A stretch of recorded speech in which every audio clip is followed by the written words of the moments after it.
Shalom jemaat Tuhan, mari kita melanjutkan renungan firman Tuhan kita pada malam hari ini. Kita masuk di dalam community life bagian yang kedua, yaitu persekutuan. Dan saya mengambil dari Kisah Para Rasul, pasal yang kedua, ayat yang ke-46. Saya baca untuk kita sekalian. Dengan bertekun dan dengan sehati, mereka berkumpul tiap-tiap hari dalam bait Allah. Mereka memecahkan roti di rumah masing-masing secara bergilir dan makan bersama-sama dengan gembira dan dengan tulus hati. Saudara, setelah minggu lalu kita belajar ciri pertama orang yang dipenuhi oleh Roh Kudus itu dia bertekun di dalam pengajaran. Maka pada malam hari ini kita akan melihat dan belajar ciri yang kedua dari orang yang hidupnya dipenuhi dengan Roh Kudus, yaitu bertekun dalam persekutuan.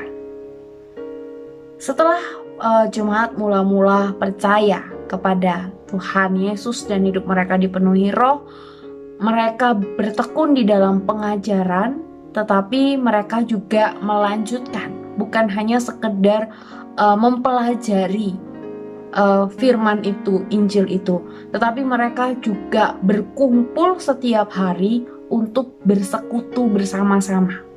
Mereka berkumpul dalam komunitas dan bahkan mereka makan bersama-sama. Jemaat mula-mula punya cara hidup yang baru setelah mereka mendapatkan status sebagai ciptaan yang baru, sebagai manusia baru. Dan cara hidup yang baik yang mereka bangun, yang mereka miliki adalah mereka saling mengasihi satu dengan yang lain. Mereka bersekutu dari rumah satu ke rumah yang lain secara berkelompok. Dan di dalam persekutuan itu, mereka juga dapat saling berbagi. Bukan hanya berbagi kisah hidup mereka, bukan hanya berbagi pergumulan mereka, lalu mereka saling mendoakan, tetapi mereka juga berbagi harta mereka. Mereka dapat saling menolong satu dengan yang lain. Jika ada satu yang mengalami kesulitan, maka yang lainnya juga menolong akan saudaranya. Komunitas yang mereka bangun adalah komunitas yang selalu membangun, yang semakin hari semakin membangun iman mereka. Dan komunitas ini menjadi berkat bagi orang-orang di sekitarnya, menjadi satu kesaksian yang hidup. Komunitas yang demikianlah Bapak Ibu Saudara yang seharusnya kita bangun. Bukan sebaliknya, komunitas orang percaya yang di dalamnya mungkin kita saling membicarakan saudara seiman kita yang lainnya, merasa nggak cocok dengan saudara seiman kita, merasa nggak cocok, merasa nggak puas dengan hamba Tuhan kita, dengan rekan sepelayanan kita, dan mulailah di dalam kelompok itu bergosip gitu ya, membangun suatu kebiasaan yang buruk. Dan jika ini yang terjadi Bapak Ibu Saudara, maka sudah saatnya mari kita kembali kepada tujuan utama dari sebuah persekutuan, agar komunitas kita tidak menjadi batu sandungan, dan agar kita juga tidak membangun satu komunitas yang tidak sehat, persekutuan yang tidak sehat. Jadi Bapak Ibu Saudara, menjadi batu sandungan dan persekutuan yang tidak sehat, ini adalah masalah yang serius. Maka mari Bapak Ibu Saudara, kita perhatikan cara hidup kita. Kita perhatikan pikiran kita, tutur kata kita, perbuatan kita, segala keputusan-keputusan yang kita buat dalam keseharian kita, dalam pelayanan kita, dalam keluarga kita, dalam pekerjaan kita, dalam sekolah kita.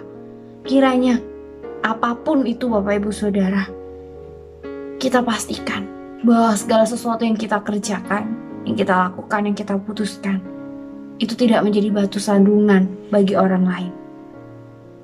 Dan mari Bapak Ibu Saudara, malam hari ini kita kembali belajar dari jemaat mula-mula. Kita mau membangun sebuah komunitas yang sehat, tempat di mana kita dapat saling memperhatikan satu dengan yang lain. Kita dapat saling menolong satu dengan yang lain. dalam hal yang nyata, yang konkret. Kita dapat saling membangun satu dengan yang lain. Itulah tujuan dari persekutuan. Kita boleh tahu keadaan saudara-saudara seiman kita. Kita juga dapat tahu apa yang dapat kita lakukan untuk mereka. Sehingga persahabatan itu ada di dalam komunitas kita, dan akhirnya iman kita juga boleh sama-sama bertumbuh di dalam Tuhan.